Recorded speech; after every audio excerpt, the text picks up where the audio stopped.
نے ماشاءاللہ مسجد میں سنی ہے، بہت سارے مسائل آپ حضرات نے ماشاءاللہ سنے ہیں، بہت ساری فضیلتیں آپ حضرات کو بتائی گئی ہیں کہ قربانی کیا ہے، قربانی کیوں کی جاتی ہے اور قربانی کا مقصد کیا ہے۔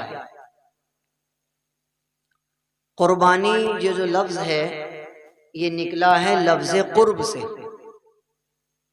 قرب کے معنی آتے ہیں کسی چیز کے قریب ہو جانا، کسی چیز کے پاس ہو جانا، یہ قربانی کے معنی آتے ہیں، قرب کے معنی آتے ہیں۔ مطلب یہ ہے کہ جب آپ قربانی کرتے ہیں تو آپ اللہ کے قریب ہو جاتے ہیں، اللہ کا قرب آپ حاصل کر لیتے ہیں، اللہ کے آپ نزدیک ہو جاتے ہیں، یا یوں کہہ لیجئے کہ اللہ تعالیٰ آپ کو اپنے نزدیک کر لیتا ہے قربانی کرنے کی وجہ سے۔ قربانی کا واقعہ آپ حضرات نے بہت سی مرتبہ سنا ہوگا۔ حضرت ابراہیم علیہ السلام کو اللہ تعالیٰ نے بڑی آزمائشوں میں رکھا ہے ہمیشہ، اور حضرت ابراہیم کا نام ہے خلیل اللہ، اللہ کا دوست۔ کیا نام ہے؟ اللہ کا دوست، خلیل اللہ۔ اب ظاہر سی بات ہے جو دوست ہوتا ہے اس کو آزمایا تو جاتا ہی ہے کہ میرے لیے کتنا پیور ہے، کتنا خالص ہے، اس کے دل میں میری کیا اہمیت ہے۔ آپ بھی تو اپنے دوست کو آزماتے رہتے ہیں کہ میرے لیے کتنا عزیز ہے، کچھ کرے گا بھی یا نہیں، آزماتے رہتے ہیں، آزمائشیں ڈالتے رہتے ہیں۔ مثال کے طور پہ کھانا کھانے چلے گئے کہیں تو ہر دوست یہ کوشش کرتا ہے کہ دوسرا دوست پیسے دے، وہ آزما رہا ہوتا ہے اس کو، دیکھو تو اس کے دل میں میرے لیے کیا قدر ہے، کیا محبت ہے۔ تو دوستوں کے درمیان آزمائشیں چلتی رہتی ہیں ہمیشہ، ایک دوسرے سے کتنی محبت ہے، ایک دوسرے کی کتنی فیلنگ ہے، ایک دوسرے کی کتنی قدر ہے۔ اسی طریقے سے ابراہیم علیہ السلام اللہ کے خلیل ہیں، اللہ کے دوست ہیں، ان کے درمیان آزمائشوں کا سلسلہ چلتا رہتا ہے۔ حضرت ابراہیم علیہ السلام کے کوئی اولاد نہیں ہے، 84 سال گزر گئے، کوئی اولاد ہی نہیں ہوئی، اور بڑے امتحانات، بڑی آزمائشیں، بڑی دعائیں، بڑی جد و جہد ہو گئی، لیکن اللہ تعالیٰ آزمائش پر آزمائش ڈالتے رہے۔ توجہ سے سنیے گا، یہ بڑی اہم بات ہے۔ اکثر ہمارے علماء یہ کہتے ہیں کہ قربانی میں ہمیں یوں تو یاد رہ گیا کہ گوشت کاٹنا اور گوشت کھانا ہے، ہمیں یوں یاد نہ رہا کہ باپ بیٹے کی بات کیا ہوئی تھی، ابراہیم اور اسماعیل کی بات کیا ہوئی تھی وہ ہمیں یاد نہیں رہا، اکثر وہ بھول گئے۔ تو اس کو ہمیں یاد رکھنا ہے کہ باپ بیٹے کی کیا باتیں آپس میں ہوئی اور کس طریقے سے انہوں نے اللہ رب العزت کے حکم کو پورا کیا، اس کو ہمیں یاد رکھنا ہے۔ تو 84 سال کی عمر ہو گئی ہے، حضرت ابراہیم کے یہاں کوئی اولاد نہیں ہے۔ حضرت ابراہیم ہمیشہ اللہ سے دعا مانگ رہے، ہمیشہ دعا مانگ رہے۔ 84 سال کی عمر میں ایک امید نظر آئی کہ بیوی جو ہے وہ حاملہ ہو جاتی۔ اللہ کا بڑا شکر ادا کیا، اے اللہ بڑا احسان ہے آپ کا، آپ نے اتنی عمر میں مجھے نواز دیا، جبکہ میری تو ہڈیاں بھی کمزور ہو گئی ہیں، میرے پہ بڑھاپا آ گیا ہے۔ اللہ تعالیٰ نے فرمایا اللہ جو چاہے جب چاہے کر سکتا ہے، اس کے لیے کوئی چیز مشکل نہیں ہے، کوئی چیز ناممکن نہیں ہے۔ بچے کی پیدائش ہوتی ہے، حضرت ابراہیم ان کا نام رکھتے ہیں اسماعیل۔ کیا نام رکھتے ہیں؟ اسماعیل۔ اور یہ وہ اسماعیل ہیں کہ انہی کی نسل میں سے ہمارے نبی پاک محمد رسول اللہ صلی اللہ علیہ وسلم پیدا ہوئے۔ اتنا بڑا مرتبہ ہے حضرت اسماعیل کا۔ تو ابراہیم کے یہاں بیٹا ہوتا ہے جس کا نام اسماعیل رکھا جاتا ہے، وہ تھوڑے سے بڑے ہوتے ہیں، تقریباً 12 یا 13 سال کی عمر کو پہنچتے ہیں حضرت اسماعیل۔ اب جو بچہ 84 سال کی عمر میں پیدا ہوا ہے تو ظاہر سی بات ہے باپ کو اس سے کس قدر محبت ہوگی۔ تو حضرت اسماعیل علیہ السلام جب 12 یا 13 سال کے ہو گئے تو وہ بچوں کے ساتھ کھیل رہے ہیں، حضرت ابراہیم انہیں ایسے بیٹھے ہوئے دیکھ رہے، یہ میرا وارث، یہ میرا لخت جگر، نور نظر، آنکھوں کی ٹھنڈک، دل کا سکون، یعنی اتنے سالوں میں یہ پیدا ہوا، یہ میرا وارث ہے۔ محبت کی نگاہ سے دیکھ رہے، بے پناہ محبت ہوتی ہے نا۔ اللہ تعالیٰ نے اسی بات پہ پھر ایک اور آزمائش ڈال دی۔ حضرت ابراہیم کو خواب آیا، اے ابراہیم تمہارے دل میں سب سے زیادہ جس چیز کی محبت ہے اس کو ہمارے لیے قربان کر دو۔ سب سے زیادہ تمہارے دل میں جس کی محبت ہے اسے قربان کرو ہمارے لیے۔ سمجھ آ رہی ہے؟ اس واقعے کو یاد رکھنا ہے، یہ واقعہ بہت ساری نصیحتیں دیتا ہے۔ حضرت ابراہیم صبح اٹھتے ہیں اور تقریباً 200 اونٹ، حدیث میں آتا ہے تقریباً 200 اونٹ ذبح کر کے غربا میں، فقراء میں بٹوا دیتے ہیں گوشت۔ اگلی رات پھر یہی خواب آتا ہے، ابراہیم وہ چیز قربان کیجئے جو سب سے زیادہ تم چاہتے ہو، تمہارے دل میں سب سے زیادہ جس کی محبت ہے وہ قربان کرو، اونٹوں سے کام نہیں چلنے۔ پھر اٹھے صبح میں، پھر انہوں نے ایسا ہی کیا، اونٹ قربان کر دی۔ تیسری مرتبہ پھر ایسے ہی کیا، اونٹ قربان کر دی۔ اب جب یہ خواب 3 دن تک مسلسل آتا رہا تو حضرت ابراہیم سمجھ گئے کہ اونٹوں سے کام چلنے والا نہیں ہے، بات کچھ اور ہی ہے۔ اللہ تعالیٰ کسی اور چیز کی قربانی مانگ رہے، اللہ کسی اور چیز کی قربانی مانگ رہے۔ اب حضرت ابراہیم علیہ السلام نے اس بات کو جب اچھے سے سمجھ لیا اور ان کو شرح صدر ہو گیا، اطمینان قلب حاصل ہو گیا، اب حضرت ابراہیم علیہ السلام نے نیت کر لی، پکا ارادہ کر لیا کہ اللہ تعالیٰ اونٹوں سے خوش ہونے والا نہیں ہے، اللہ تو یہ خواب دکھا رہے اور خواب میں یوں فرما رہے، سب سے زیادہ محبوب چیز تیرے دل میں سب سے زیادہ جس کی محبت ہے وہ قربان کر، یہ اونٹوں سے کام نہیں چلنے۔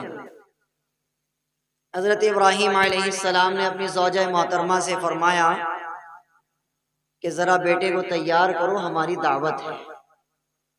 ایک آستین میں رسی اور ایک آستین میں چھری چھپائی اور بیٹے کو لے کر چل دیے۔ اب شیطان تو یہ سارا منظر دیکھ ہی رہا تھا، اب شیطان کو یہ بات کہاں منظور ہو سکتی تھی کہ کوئی باپ اللہ کا اتنا بڑا حکم پورا کرے۔ اب شیطان ایک بوڑھی عورت کی شکل اختیار کر کے حضرت اسماعیل کی اماں کے پاس پہنچ گیا کہ اسماعیل کہاں کہیں نظر نہیں آ رہا۔ تو اماں نے کہا کہ وہ ابا کے ساتھ گیا ہے، کہیں دعوت پر گئے ہیں۔ کہ آپ کو معلوم بھی ہے کہ کس نے بلایا اور کیسی دعوت ہے؟ کہ نہ مجھے تو معلوم نہیں، مجھے بتا کے نہیں گئے کہ اللہ رب العزت نے یہ حکم دیا ہے کہ اسماعیل کو ذبح کر دو، چھری چلا دو اس پہ، کیونکہ تمہارے دل میں اس کی اتنی زیادہ محبت آ گئی ہے۔ دل تو ایک ہی ہے ابراہیم، ایک دل میں دو کیسے آ سکتے ہیں؟ پڑے یہ 84 سال میں ہم نے تمہیں دیا ہو کوئی بات نہیں، لیکن ہم تیرے لیے زیادہ اہم ہیں تو اولاد ہے، یہ بات کی چیز ہے۔ قربان کرنے لے گئے اس کو۔ اب وہ نبی کی ماں ہے، اسماعیل علیہ السلام نبی بنیں گے نا آگے چل کے، وہ نبی کی ماں ہے، نبی کی بیوی ہے، تو ظاہر سی بات ہے ان سے کیا امیدیں کی جا سکتی ہیں۔ انہوں نے فرمایا اگر اللہ نے یہ حکم دیا ہے تو اس کے جیسے 100 اسماعیل بھی اگر ہوتے میں اللہ کے نام پہ قربان کر دیتا۔ اس جو پوائنٹ ہے نا، اس پوائنٹ سے ہمیں بہت ساری نصیحتیں ملتی ہیں۔ اس بات سے اللہ کے لیے بہت ساری چیزیں قربان کرنا ہمیں بھی سیکھنا ہے۔ سال میں ایک مرتبہ چھری چلا دینا ہی قربانی نہیں ہوتی میرے بھائی۔ آپ کی طبیعت نہیں چاہ رہی ہے نماز پڑھنے کو، لیکن آپ اپنی طبیعت کے خلاف چلتے ہیں، آپ اپنی طبیعت کو قربان کر دیتے ہیں، نہیں مجھے نماز پڑھنی ہے، تو یہ آپ نے اپنی ناجائز خواہش کو قربان کر دیا۔ بات سمجھ آ رہی ہے؟ اب قربانی کا موقع ہے، بہت سارے ہمارے بھائی ایسے ہیں جو قربانی نہیں کرتے، ہیلا بہانہ بنا دیتے ہیں، کچھ نہ کچھ ہیلا کر لیتے ہیں، گنجائش نہیں ہے، یہ نہیں ہے، وہ نہیں ہے۔ آپ کی طبیعت نہیں چاہ رہی ہے، طبیعت کے نہ چاہتے ہوئے بھی آپ قربانی میں حصہ لیتے ہیں، آپ حصہ کرتے ہیں تو یہ آپ نے اپنی خواہش کو قربان کر دیا۔ کسی سے آپس میں جھگڑا ہو گیا، غلطی اس کی ہے یا آپ کی ہے، لیکن آپ جو ہے یہ کرتے ہیں کہ آپ جا کر کے اس سے صلح کر لیتے ہیں، بھائی السلام علیکم، مصافحہ کر لیا، گلے مل لیا آپ، تو آپ نے اپنی خواہش کو قربان کر دیا اللہ کے لیے، آپ نے اپنی خواہش کو قربان کر دیا اللہ کے لیے۔ اپنی اولاد کے درمیان اپنی جائیداد کو برابر تقسیم کرنا، ہمارے یہاں اس چیز کا کلچر ختم ہو چکا ہے، رواج ختم ہو چکا ہے۔ اپنی اولاد کے درمیان انصاف کے ساتھ جائیداد تقسیم نہیں کی جاتی۔ اب بیٹوں کو ساری جائیداد دے دی جاتی ہے، بیٹیوں کو حصہ نہیں دیا جاتا۔ اس خواہش کو ختم کر کے آپ نے اپنے بیٹوں کو بھی جائیداد میں حصہ دیا، اپنی بیٹی کو بھی جائیداد میں حصہ دیا، آپ نے اپنی خواہش کو قربان کر دیا۔ یہاں پر بات سمجھ آ رہی ہے؟ ابا کا انتقال ہو گیا، ابا جائیداد چھوڑ کے گئے ہیں، زمین، مکان، پیسہ، تو بھائیوں کی ذمہ داری ہے کہ وہ اللہ اور اس کے رسول کے حکم کے مطابق جائیداد کو تقسیم کرے، اپنی بہنوں کو بھی حصہ دیں اس میں سے۔ تو یہ اپنی خواہش کو یہاں پہ قربان کرنا ہے۔ ناجائز جو رسمیں چلی آ رہی ہیں، ناجائز جو خواہشات چلی آ رہی ہیں، آپ ان کو قربان کرنا سیکھیے، یہ واقعہ ہمیں سکھاتا ہے۔ کیا خیال ہے؟ حضرت ابراہیم علیہ السلام بھی ہماری اور آپ کی طرح انسان تو تھے تو انسان ہی نا، ان کے جسم میں بھی خون ہی دوڑتا تھا، ان کے اندر بھی باپ کی ممتا تھی، ان کے اندر بھی باپ کی محبت تھی، لیکن وہ اپنے بیٹے پر چھری چلانے کو تیار ہو گئے، اللہ نے حکم دیا ہے۔ بات سمجھ آ رہی ہے؟ اللہ نے حکم دیا ہے، تو جب اللہ کا حکم آ جائے، یہ واقعہ ہمیں سکھا رہا ہے، جب اللہ کا حکم آ جائے میرے بھائی، تو آپ کی طبیعت چاہے نہ چاہے، آپ کا دل کرے نہ کرے، سماج اجازت دے نہ دے، کلچر اجازت دے نہ دے، خاندان اجازت دے نہ دے، آپ اس خواہش کو قربان کیجئے اور اللہ کے حکم پر عمل کیجئے، یہ واقعہ ہمیں سکھا رہا ہے۔ بات سمجھ آ رہی ہے؟ اکثر ہمارے یہاں جائیداد میں سے بہنوں کو حصہ نہیں دیا جاتا، بھائی جائیداد میں سے سارا حصہ ہڑپ کر جاتے ہیں بہنوں کا، کوئی حصہ نہیں دیتا بہنوں کو، اور پھر ساری عمر وہ بھات دیتے ہیں۔ کیا دیتے ہیں؟ بھات دے رہے ہیں۔ بھات دینا ہندوانہ کلچر ہے، یاد رکھیے، بھات وات دینا اسلام میں جائز نہیں ہے، ہندوانہ کلچر ہے ٹوٹل، سدہ دینا، بھات دینا ہندوانہ کلچر ہے بالکل۔ اسلام میں اس کی کہیں سے کہیں تک کوئی اجازت نہیں دی جاتی۔ اسلام یہ کہتا ہے باپ کی جائیداد میں سے حصہ دیجئے، یا اسلام یہ حکم دیتا ہے باپ کو کہ اپنی زندگی میں اپنی جائیداد کو اللہ اس کے رسول کے مطابق آپ اسے انصاف کے ساتھ تقسیم کیجئے، بیٹے کو بھی دیجئے، بیٹی کو بھی دیجئے۔ بیٹی کو آپ کوڑے پہ سے اٹھا کے نہیں لائے تھے، بیٹی کو آپ یتیم خانے سے نہیں لائے تھے۔ جس چھاتی کا دودھ پی کر بیٹا بڑا ہوا ہے، اسی چھاتی کا دودھ پی کر بیٹی بڑی ہوئی ہے۔ بات سمجھ آ رہی نا؟ تو بیٹیاں اسلام میں پرایا دھن نہیں مانی جاتی۔ توجہ دیجئے میری بات پر، میں کیا سمجھانے کی کوشش کر رہا ہوں۔ یہ جو جملہ ہمارے یہاں چلتا ہے نا، پرایا دھن، یہ بھی ہندوانہ کلچر ہے۔ ہندوؤں سے یہ چیز ہمارے اندر آئی ہے کہ بیٹی پرایا دھن ہوتی ہے، بیٹی کو سدہ دو، بیٹی کو بھات دو، بیٹی کو جائیداد میں سے حصہ نہ دو بس۔ اسلام کہتا ہے یہ سب ناجائز حرکتیں ہیں۔ باپ نے جو جائیداد چھوڑی ہے، بھائیوں کی ذمہ داری ہے کہ اس جائیداد میں سے اللہ اس کا رسول کا حکم علماء کرام سے معلوم کریں اور اپنی بہنوں کو جائیداد میں سے حصہ دیں۔ میں آپ کو بڑی گہری بات بتاؤں، توجہ دے رہے ہیں آپ لوگ؟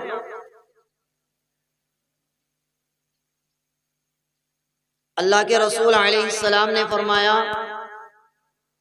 جو آدمی اپنی اولاد کے درمیان انصاف نہ کرے، جو باپ اپنی اولاد کے درمیان انصاف نہ کرے، یعنی بیٹوں کو دے دیا، بیٹی کو نہیں دیا، یا جو بھائی اپنے باپ کی جائیداد کو انصاف کے ساتھ تقسیم نہ کرے، قیامت کے دن اللہ تعالیٰ اس کی عبادتیں پرانے کپڑے میں لپیٹ کے اس کے منہ پر پھینک کر مار دے گا۔ سمجھ آ رہی ہے؟ یہ میرے خیال سے کوئی معمولی بات نہیں ہے۔ پڑھے جائیے آپ تہجد، لگاتے رہیے آپ چلے اور 4 مہینے، آپ الٹے لٹک جائیے تہجد میں، آپ لمبی پگڑیاں باندھتے رہیے، لمبی تسبیحیں گھماتے رہیے، آپ ہزارہ پڑھتے رہیے ساری عمر۔ بات سمجھ آ رہی ہے؟ اگر آپ نے اپنی اولاد کے درمیان اس ہندوانہ کلچر کو ختم نہیں کیا، اپنی اس خواہش کو قربان نہیں کیا، اور حضرت ابراہیم کے اس واقعے سے آپ نے اس چیز کو نہیں سیکھا کہ باپ نے اپنی خواہش کے باوجود اپنی اولاد پر چھری پھیرنے کو تیار ہو گئے اور چلائی چھری باقاعدہ۔ حضرت ابراہیم علیہ السلام اپنے بیٹے کو لے گئے اور لے جا کر کے ایک پہاڑی پر ان کے ہاتھ پیر باندھ کر کے ان کو لٹا دیا اور بسم اللہ اللہ اکبر کہہ کے چھری چلائی بہت زور سے۔ غیب سے ایک آواز آئی، وَنَادَيْنَاهُ يَا إِبْرَاهِيمُ، اے ابراہیم، ہماری یہ تمنا نہیں ہے کہ ہم تیری اولاد کو ذبح کرائیں، ہم تو بس تیرا امتحان لے رہے تھے کہ اپنی خواہش کے خلاف تم کرتے ہو یا نہیں کرتے ہو۔ دل تو نہیں کر رہا، اولاد ہے، لیکن ہمارے حکم کے آگے تم اپنے دل کا خیال کرتے ہو، ہمارے حکم کے آگے تم سماج کا خیال کرتے ہو، ہمارے حکم کے آگے تم کلچر کو دیکھتے ہو، ہمارے حکم کے آگے تم یہ دیکھتے ہو لوگ کیا کہیں گے۔ بات سمجھ آ رہی؟ ایک صاحب مجھے کہنے لگے ابھی 2-4 دن کی بات، مولانا دعا کر دیں، بہنوں کو بھات دینے کا بڑا مسئلہ ہے، گنجائش ہو نہ ہو کہیں سے لاؤ کچھ کرو لیکن ان کو بھات دو۔ میں نے کہا بھائی یہ تو ہندوانہ کلچر ہے، آپ اپنے گھر کا ماحول ایسا بنائیے کہ ابا جو جائیداد چھوڑ کے مرے ہیں اس میں سے آپ برابر قرآن و حدیث کے مطابق اپنا حصہ لیجئے اور بہنوں کو حصہ دیجئے، اس کے بعد ساری عمر آپ کی جو گنجائش بنتی ہے مٹھی بن کر کے بہن کو دے دیجئے، ختم۔ اسلام یہی کہتا ہے۔ عید کا موقع ہے یا بہن کے گھر پہ کوئی شادی بیاہ کا موقع ہے، بھائی کی ذمہ داری یہ بنتی ہے کہ آپ مٹھی بن کر کے بہن کو دے دیجئے، بہن میرا یہ فی الحال معاملہ ہے، میرے پاس اتنی گنجائش ہے۔ لیکن ہندوانہ کلچر کیا ہے؟ باقاعدہ بیٹھ کر طے کیا جاتا ہے، تجھے اتنا دینا ہے، تجھے اتنا دینا ہے، تجھے اتنا دینا ہے، اس کے پاس ہونا ہو۔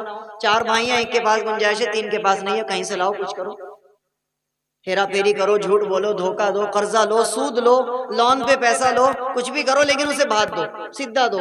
اسلام کہتا ہے سب بیکار کی بات ہے، بس جائیداد میں سے حصہ دو، ختم۔ اس کے بعد جو تمہاری گنجائش ہو محبت کے ساتھ بہن کو چاہے جان دے دو تم نکال کر، فرض تمہارے اوپر کچھ نہیں ہے۔ تو میرے بھائی اس ہندوانہ کلچر کو ختم کرنا ہے انشاءاللہ۔ کیا خیال ہے؟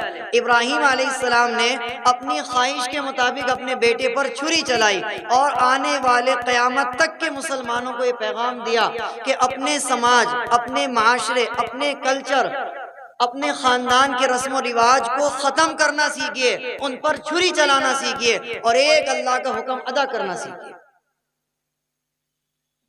بات سمجھ آ رہی ہے؟ تو لہٰذا اس بات کو ہمیشہ ذہن میں رکھنا ہے انشاءاللہ۔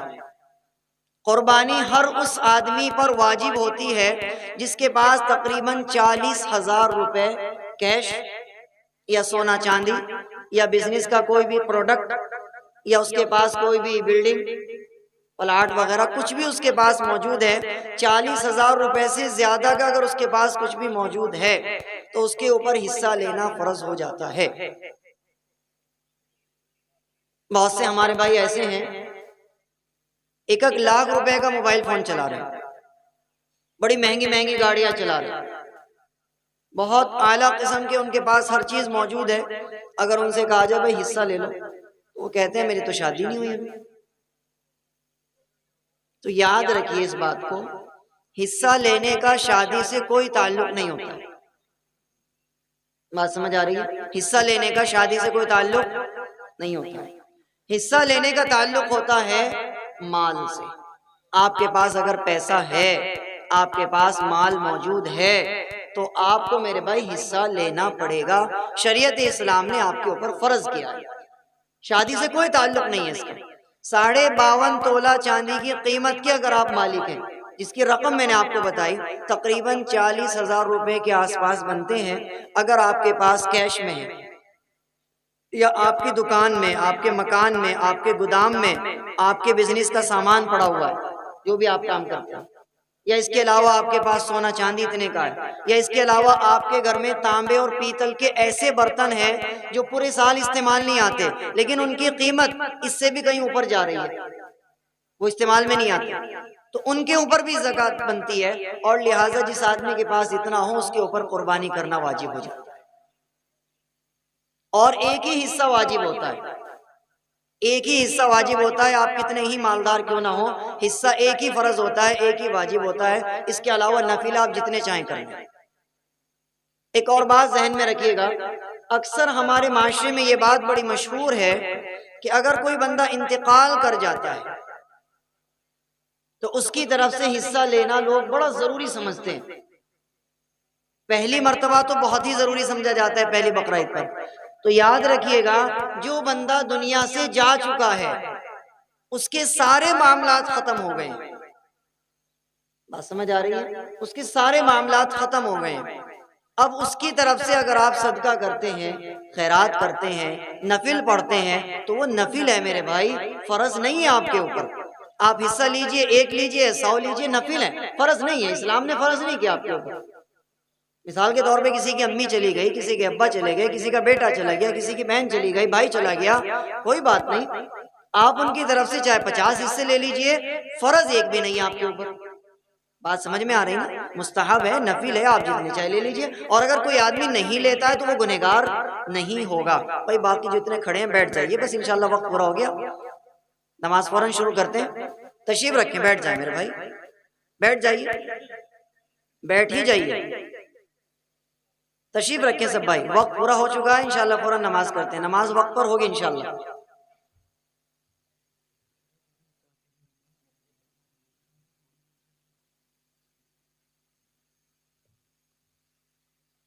اسی طریقے سے ایک اور چیز ہمارے یہاں بڑی مشہور ہے کہ قربانی کا جو جانور ہے وہ حاجی جی سے، کسی نیک آدمی سے، قاری صاحب سے، امام صاحب سے، مولانا صاحب سے اس پر چھری پھروانے کو لوگ ضروری سمجھتے ہیں، اور اکثر دیہاتوں میں، گاؤں میں یہ چیز دیکھنے کو زیادہ ملتی ہے، شہروں میں بھی ہے لیکن کم ہے۔ تو ایک حدیث سن لیجئے، اللہ کے رسول علیہ السلام نے فرمایا اپنی قربانی کو خود ذبح کرو، اپنی قربانی کو خود ذبح کرو، اور چھری کو، چاقو کو اتنا تیز رکھو کہ بسم اللہ اللہ اکبر کہتے ہی فوراً جانور ذبح ہو جائے، یعنی وہ تڑپے نہیں، اس کو تکلیف زیادہ نہ ہو۔ تو لہٰذا ہمارے یہاں سینکڑوں سال سے جو یہ رسم چلی آ رہی ہے، شاید آپ نے آج سے پہلے یہ بات کبھی نہ سنی ہو، لیکن آج آپ اس حدیث کو سن لیجئے، باقاعدہ ترمذی شریف کی حدیث ہے، اللہ کے حبیب نے فرمایا اپنے جانور کو خود ذبح کرنا سنت ہے۔ یہ سنت ہمارے سے بہت دنوں سے چھٹتی آ رہی ہے، آپ خود چھری چلائیے۔ اسلام مضبوط دل کو پسند کرتا ہے، کمزوری کو پسند نہیں کرتا اسلام۔ اسلام کہتا ہے کہ آپ چھری چلانا سیکھیے تاکہ آپ کا دل مضبوط ہو سکے۔ حدیث میں یہاں تک آتا ہے، حضرت عائشہ رضی اللہ عنہ فرماتی ہیں اللہ کے حبیب نے ایک مرتبہ مجھے حکم دیا، عائشہ مہمان آیا ہے، آپ بکری کو ذبح کریں، اس کا گوشت بھونیں اور اسے دسترخوان پر رکھیں۔ حضرت عائشہ فرماتی ہیں کہ میرے پاس کوئی بھی موجود نہیں تھی، نہ کوئی خادمہ تھی نہ کوئی اور تھا، میں نے اکیلی نے ہی بکری کو ذبح کیا، اس کا گوشت بھونا اور میں نے دسترخوان پہ لگا دیا۔ اللہ کے رسول نے فرمایا اپنی عورتوں سے بھی چھری چلوایا کرو کبھی کبھی، تاکہ ان کے دل مضبوط بن سکیں۔ ہماری عورتیں چھپکلیوں سے ڈر جاتی ہیں، ہے جی، کن کھجورے سے ڈر گئی، چھپکلی سے ڈر گئی، کاکروچ آ گیا اس سے ڈر گئی۔ اتنی کمزور نہیں ہونی چاہیے اسلام میں، اسلام میں اس قدر کمزوری کو پسند نہیں کیا گیا۔ اللہ کے حبیب نے فرمایا المؤمن القوی خیر من المؤمن الضعیف، اللہ تعالیٰ کو طاقتور بندہ، طاقتور مسلمان پسند ہے، کمزور پسند نہیں ہے۔ تو اس قدر کمزوری نہیں ہونی چاہیے ہمارے اندر کہ خون کو دیکھ کے صاحب چکر آ گئے، بات سمجھ آ رہی ہے؟ اس قدر کمزوری ہمارے اندر نہیں ہونی چاہیے۔ اپنے جانور کو خود ذبح کرنا سیکھیے۔ اور کیا طریقہ ہے؟ بالکل آسان ہے، ادھر دیکھیں میری طرف، ادھر دیکھیں بھائی، توجہ ادھر دیجیے۔ آپ کو 4 رگیں کاٹنی ہوتی ہیں صرف۔ جب آپ نے جانور کو لٹا دیا، اس کا رخ کعبے کی طرف کر دیا اگر ممکن ہو، اگر ممکن نہیں ہے تو ناجائز اور برائی کی بات اس میں نہیں ہے۔ مثال کے طور پہ کوئی جانور بے انتہا پریشان کر رہا ہے، آپ اسے کعبے کی طرف کرنے کی کوشش کرتے ہیں اور پھر پریشان کر کے گھوم جاتا ہے، اٹھ جاتا ہے۔ تو اگر کعبے سے تھوڑا ادھر ادھر بھی ہو جائے تو اس میں کوئی برائی کی بات نہیں ہے، کوئی نماز تھوڑی نہ پڑھ رہا وہ کہ بالکل اسے کعبے کی طرف ہی کرنا۔ لوگ اتنا ضروری سمجھتے ہیں، گھنٹوں ہو گئے وہ کعبے کی طرف نہیں ہو رہا، وہ کہ نہ میں نہیں ہوتا ادھر کو، کہ نہ ادھر کوئی ہونا پڑے گا، تیری ایسی کی تیسی۔ تو یہ کوئی نماز نہیں ہو رہی ہے، نہ اس کی ہو رہی نہ ہماری ہو رہی۔ بات سمجھ آئی؟ اچھی بات ہے کہ ادھر کو ہو جائے، نہیں تو کدھر کو بھی ہو جائے کوئی برائی نہیں، ضروری ہے بسم اللہ اللہ اکبر کہنا۔ بات سمجھ آ رہی ہے؟ میرے الفاظ یاد رکھیے گا۔ اچھی بات ہے کہ کعبے کی طرف کو ہو، اچھی بات ہے، مستحب ہے، فرض اور واجب نہیں ہے۔ اگر وہ نہیں ہوتا، اس کی طبیعت نہیں چاہ رہی بیچارے کی ادھر کو ہونے کی، کوئی بات نہیں، جہاں کو اس کی طبیعت چاہ رہی وہیں کو کر دو، کوئی برائی کی بات نہیں ہے، اس میں کوئی فرض نہیں ہے یہ مسئلہ۔ تو جب آپ نے جانور کو لٹا دیا تو بسم اللہ اللہ اکبر کہنا ضروری ہے، یاد رہے گی بات انشاءاللہ۔ اگر جان بوجھ کے کوئی بسم اللہ اللہ اکبر چھوڑ دے گا تو جانور حرام ہو جائے گا۔ اسی طریقے سے قصائی کا بڑا خیال رکھنا ہے۔ یہ جو ہمارے قصائی بھائی ہوتے ہیں، بہت سی مرتبہ ان کے منہ میں رجنی گندھا، کھینی یا پھر دل باغ یا پان یا کچھ بھی، منہ پورا بھرا ہوا ہے، تو اس کے لیے تھوڑا سا چیک کر لینا کہ بھائی سے منہ کو ذرا صاف کر لے، کلی کر لے، اور تمیز میں آ کر کے بسم اللہ اللہ اکبر زور سے کہے، تب چھری پھیرنا۔ بات سمجھ میں آ گئی؟ ایسے ایسے منہ اوپر کر کے بات کر رہے ہوتے ہیں، ادھر کو کر دو ادھر کو کر دو، تو اسے کہ منہ نیچے کر لے، کلی کر، اور منہ کو صاف کر، بسم اللہ اللہ اکبر زور سے پڑھنا ہے۔ بات سمجھ آ گئی؟ وہ قصائی پڑھے یا آپ پڑھے، آپ کو 4 رگیں کاٹنی ہوتی ہیں۔ یہ جو ہمارا یہ ہوتا ہے نا نل کھڑا، تو کسی بھی جانور کا ہو، نل کھڑے پر آپ کو ہاتھ رکھنا ہوتا ہے۔ ایک تو نل کھڑا آپ کو کاٹنا ہے، ایک اس کے اوپر رگ ہوتی ہے جو کھانے پینے کی ہوتی ہے، 2 رگیں اس کے برابر میں ہوتی ہیں، تو 4 رگیں کاٹنی یہ ضروری ہیں۔ ان میں سے اگر 3 رگیں بھی کٹ جائیں تو جانور حلال ہو جاتا ہے، اگر 2 رگیں کٹیں گی تو جانور حلال نہیں ہوگا، مردار ہو جائے گا۔ اس کا خیال رکھنا ہے کہ بس آپ کو مثال کے طور پہ یہ نل کھڑا ہے تو آپ کو اسے کاٹنا شروع کرنا ہے اور پورا کاٹ دینا ہے، تو 4 رگیں آپ کی کٹ جائیں گی، بات ختم ہو گئی۔ یاد رہے گی بات انشاءاللہ۔ تو اپنا جانور خود ذبح کرنا سنت ہے۔ اگر آپ کسی حاجی جی سے، کسی نیک آدمی سے یا کسی اللہ والے سے، قاری صاحب سے، امام صاحب سے آپ کٹوانا ضروری سمجھ رہے ہیں، یا آپ یہ سمجھ رہے ہیں کہ بھائی یہ زیادہ برکت کی چیز ہے، تو یاد رکھیے 1.25 لاکھ صحابہ کرام، کتنے؟ 1.25 لاکھ صحابہ کرام میں سے کسی نے بھی اللہ کے رسول کو کبھی نہیں بلایا یا رسول اللہ آ کر کے ہمارا جانور ذبح کر دیجیے۔ بات سمجھ آ رہی ہے؟ یہ مت سمجھ لینا کہ مولانا اپنا پلہ بچا رہے، نہیں نہیں، ایسا کوئی مسئلہ نہیں ہے، میں تمہیں صحیح دین پہنچا رہا ہوں۔ بات سمجھ آ رہی ہے؟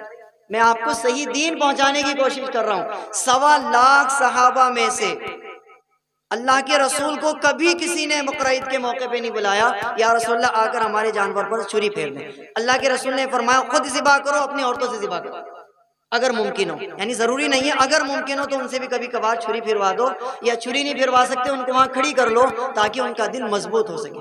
ذہن میں رہے گی بات انشاءاللہ؟ انشاءاللہ۔ اسی طریقے سے مدرسے میں ماشاءاللہ 2 آدمیوں کا انتظام کیا گیا ہے اس کام کے لیے کہ وہ چمڑا اکٹھا کریں، تو آپ حضرات سے درخواست ہے کہ اپنا چمڑا مدرسے میں پہنچا دیں تاکہ ان حضرات کو زیادہ پریشانی نہ ہو۔ اسی طریقے سے اس بات کا خیال رکھنا ہے، اللہ کے حبیب نے فرمایا النظافۃ من الایمان، صفائی آدھا ایمان ہے، صفائی آدھا ایمان ہے۔ ہم جس ملک میں رہتے ہیں اس کا نام کیا ہے؟ ہندوستان ہے۔ یہاں پہ سب طرح کے لوگ رہتے ہیں، یہ جمہوری ملک ہے، یہاں پہ غیر مسلم بھی رہتے ہیں، سب طرح کی کمیونٹی میجورٹی یہاں پر رہتی ہیں، تو ہمیں اس چیز کا پورا خیال رکھنا ہے کہ کسی کے جذبات کو ٹھیس نہیں پہنچانی اپنے تہوار سے۔ اللہ کے حبیب نے فرمایا صفائی آدھا ایمان ہے۔ اکثر بقرعید میں اس کو بھول جاتے ہیں لوگ، تو اس کا خیال رکھیں گے انشاءاللہ کہ اس کی جو آلائش ہوتی ہے نا جانور کی، وہ کچھ بھی ہے اس کو دبائیے۔ اللہ کے حبیب نے فرمایا کہ قربانی کا خون پیروں میں مت لے کے آؤ۔ آپ اس حدیث کو سمجھ لیجئے، آپ کی سمجھ میں پوری بات آ جائے گی۔ قربانی کا خون پیروں میں مت لاؤ، اللہ اکبر، کتنی بڑی بات ہے۔ اب آپ اس سے زیادہ اور کیا سننا چاہیں گے کہ اللہ کے حبیب نے پیروں میں لانے سے منع کر دیا اس کے خون کو، آپ اسے نالیوں میں بہا رہے، آپ اس کی آلائش کو جو ہے وہ چوراہوں پہ ڈال رہے، گلیوں کی نکڑ پہ ڈال رہے، اس میں بدبو اٹھ رہی ہے، وہاں سے گزرنے والے لوگ بھی پریشان ہو رہے ہیں، لوگ پھر گالیاں بکتے ہیں، بھئی یہ کیسے مسلمان ہیں، ان کو صفائی کا خیال نہیں، ان کو تمیز نہیں ہے، ان کو تہذیب نہیں ہے۔ سنت یہ ہے کہ اس کی جتنی بھی آلائشیں ہوتی ہیں گڑھا کھود کر اس کو دبا دو، ذہن میں رہے گی بات انشاءاللہ۔ اللہ تعالیٰ مجھے اور آپ کو عمل کی توفیق عطا فرمائے۔ میرے خیال سے سبھی لوگ آ گئے ہیں، جو کھڑے ہوئے ہیں وہ بیٹھ جائیں، باقی کوئی آتا مجھے نظر نہیں آ رہا ہے۔ تشریف رکھ لیں، بیٹھ جائیں، پیچھے سے آنے والے نظر آ جائیں گے، سب حضرات بیٹھ جائیں۔ ایک اور مسئلہ ذہن میں رکھیے گا، بڑی قیمتی بات میرے ذہن میں آ گئی ہے۔ چھری پر جتنے ہاتھ ہیں، بہت سی مرتبہ ایسا ہوتا ہے نا کہ آپ چھری چلا رہے ہیں اور آپ کو چھری چلانے کا تجربہ نہیں ہے، تو قصائی کیا کرتا ہے، آپ کے ہاتھ پر ہاتھ رکھ دیتا ہے کہ جی تھوڑا سا زور سے چلائیے۔ تو علماء نے مسئلہ لکھا ہے بیشتی زیور میں، جتنے ہاتھ چھری کے اوپر آئیں گے سب کو بسم اللہ اللہ اکبر کہنا فرض ہے۔ اگر ایک نے بھی بسم اللہ اللہ اکبر نہیں کہا تو جانور حرام ہو جائے گا، جانور مردہ ہو جائے گا، وہ استعمال کے قابل ہی نہیں رہے گا۔ دوبارہ بتاؤں، دوبارہ ریپیٹ کر دوں، چھری پر جتنے ہاتھ آئیں گے سب کو بسم اللہ اللہ اکبر کہنا فرض ہے۔ اگر ایک نے بھی بسم اللہ اللہ اکبر نہیں کہا تو جانور حرام ہو جائے گا آپ کا۔ یہ میں نے مثال آپ کو دے دی ہے۔ ایک بندہ ذبح کر رہا ہے، اس پہ ذبح نہیں ہو رہا، یا چھری تھوڑی سی تیز نہیں ہے، یا اس کو تجربہ نہیں ہے، یا پھر جانور زیادہ بدک رہا ہے، تو دوسرا بندہ آ کر کے اس پہ ہاتھ رکھتا ہے اور یہ کہتا ہے کہ ذرا زور سے چلائیے، تو اس نے تو پہلے والے نے تو بسم اللہ اللہ اکبر پڑھ لیا، لیکن دوسرے والے نے نہیں پڑھا، تو یاد رکھیے جانور حرام ہو جائے گا۔ ذہن میں رہے گی بات انشاءاللہ۔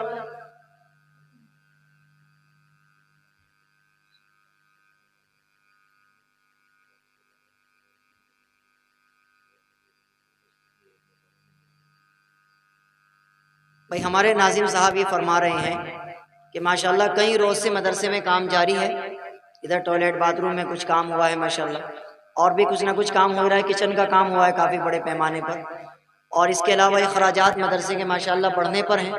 تو آپ حضرات سے بڑے ادب کے ساتھ درخواست ہے کہ خیال رکھا کریں کہ یہ ہمارا اپنا مدرسہ ہے، اگر ہم اس کا خیال نہیں کریں گے تو کون کرے گا؟ انشاءاللہ ہمیں مدرسے کو ڈیولپ کرنے کی پوری کوشش کرنی ہے، تعلیم بہتر سے بہتر ہو، اور انشاءاللہ تعالی مدرسے کی جو ضروریات ہیں انشاءاللہ ہمیں ان پر پورا فوکس کرنا ہے۔ کیا خیال ہے انشاءاللہ؟ تو آپ سب حضرات سے درخواست ہے کہ نماز کے بعد جتنا ممکن ہو مدرسے کا پورا خیال رکھے گا انشاءاللہ۔ اسی طریقے سے مسجد میں بھی اعلان کیا گیا تھا کہ مسجد کے اوپر جو ہے وہ امام حضرات کے لیے کمرہ بنایا جائے گا تاکہ ان کی فیملی رہ سکے، تو اس کا بھی انشاءاللہ آپ حضرات کو پورا خیال رکھنا ہے۔ ظاہر سی بات ہے گاؤں کے لوگ یہاں پر موجود ہیں، آپ سب کو مل کر ہی مدرسے اور مسجد کا پورا خیال رکھنا ہے، یہ دونوں ہماری اپنی ذمہ داری ہے۔ کیا خیال ہے؟ یہ دونوں ہماری اپنی ذمہ داری ہے، مدرسہ بھی ہماری ذمہ داری ہے، مسجد بھی ہماری ذمہ داری ہے، تو انشاءاللہ پورا خیال رکھنا ہے، انشاءاللہ رکھیں گے خیال انشاءاللہ۔ نیت ایک مرتبہ سن لیجئے، لفظ نیت جو ہے اس کے معنی ہے دل کا ارادہ۔ لفظ نیت یہ عربی زبان کا لفظ ہے، اس کے معنی کیا آتے ہیں؟ بولو ایک بار، بولو نا، دل کا ارادہ، دل کی سوچ۔ آپ نے دل میں یہ سوچنا ہے کہ میں امام صاحب کے پیچھے عید کی نماز پڑھ رہا ہوں، بس اتنا کافی ہے۔ ہمارے یہاں بڑی لمبی چوڑی نیت مشہور ہے، 2 رکعت نماز واجب عید الاضحیٰ مع 6 زائد تکبیروں کے پڑھوں واسطے اللہ کے پیش پیچھے امام، بہت لمبی نیت ہے، آج تک مجھے بھی نہیں آتی، ضروری نہیں ہے نا، ہمارے استاذ نے کبھی یاد کرائی نہیں، کیونکہ نیت کے معنی دل کا ارادہ ہے۔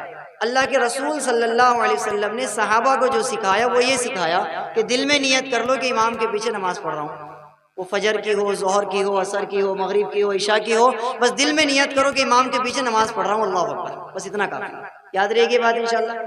بہت سی بار آپ نے دیکھا ہوگا بہت سے لوگ نیت کر رہے ہوتے ہیں 2 رکعت نماز فرض فجر پڑھوں واسطے اللہ کے، امام صاحب رکوع میں تھے، اتنی دیر میں وہ کھڑے بھی ہو گئے، یہ نیت ہی باندھ رہا ہے، رکعت ہی نکل گئی پوری۔ بات سمجھ آ رہی ہے؟ دل میں نیت کیجئے امام کے پیچھے فجر کی نماز پڑھ رہا، اللہ اکبر، کافی ہے۔ دل میں نیت کیجئے امام کے پیچھے عید کی نماز، جنازے کی نماز، کوئی بھی نماز پڑھ رہا، اللہ اکبر۔ ذہن میں رہے گی بات انشاءاللہ۔ تو اس نماز میں ایکسٹرا جو چیز ہوتی ہے وہ صرف تکبیریں ہوتی ہیں، یعنی اللہ اکبر کہنا۔